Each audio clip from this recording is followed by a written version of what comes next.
Today, we recognize the end of the Vietnam War and celebrate the men and women who served there, who died there, and those still MIA, missing in action. They went to Vietnam because their country asked them to. We thank them for their courage and sacrifice, and America is a better place because of it. So let me say to you all, welcome home. You've made us proud. Vietnam. Just think about that word and its meaning. It's more than a country. That word has defined so much of our generation. It defined Americans' foreign policy and military policy for the next 40 years. As a young boy, I have many memories of watching the TV news, and it seemed to always start with scenes from a war far away and a daily body count. As a boy, those numbers did not mean a lot to me. During the summers, as a young teenager, my father, a proud World War II veteran, would invite wounded soldiers to our home from the Philadelphia Naval Hospital to go swimming and to have a backyard barbecue. Most of these men were amputees. These guys were heroes in every possible way. But I never understood the protest and anger against these men. As a senior in high school that summer, wondering where life would lead me, I remember watching the last draft lottery with my friends and hearing my birthday called within the first 6 dates.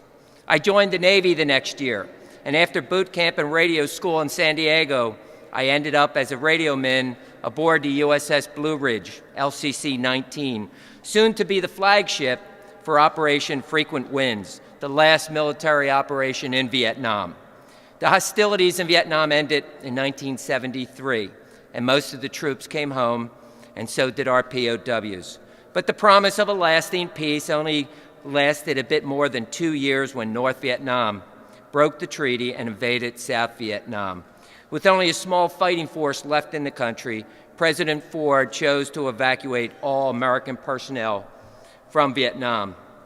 North Vietnam Army destroyed the air base in Saigon, and on April 30th, 1975, Operation Frequent Wind was put into action, which was the largest helicopter airlift in military history. But we should not forget the thousands of Vietnam citizens and soldiers who were left behind and fought side by side with our soldiers. And they were left to be slaughtered and imprisoned after the fall of Saigon. Did we win the war? We certainly could have, and we certainly should have. For many years, politicians and academics will argue whether the United States won or lost the war in Vietnam. You could argue it either way. But the Soviet Union, which was our archenemy at that time, has crumbled, and the people of Vietnam live under an oppressive communist government, and its people cry out for freedom and a chance at a better life. If we lost the war, it was not because of our men and women who fought there with courage and devotion for a cause that was abandoned by the people back home. The lessons learned from Vietnam were enormous and valuable, but still 58,000 lost lives.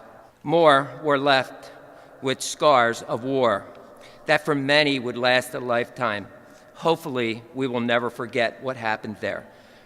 President Reagan, on the day he dedicated the Vietnam War Memorial, said, "Our liberties, our values, all of which America stands, is safe today because of brave men and women who have been ready to face the fire at freedom's front. And we thank God for them. May God bless them all that have served there, all that died there.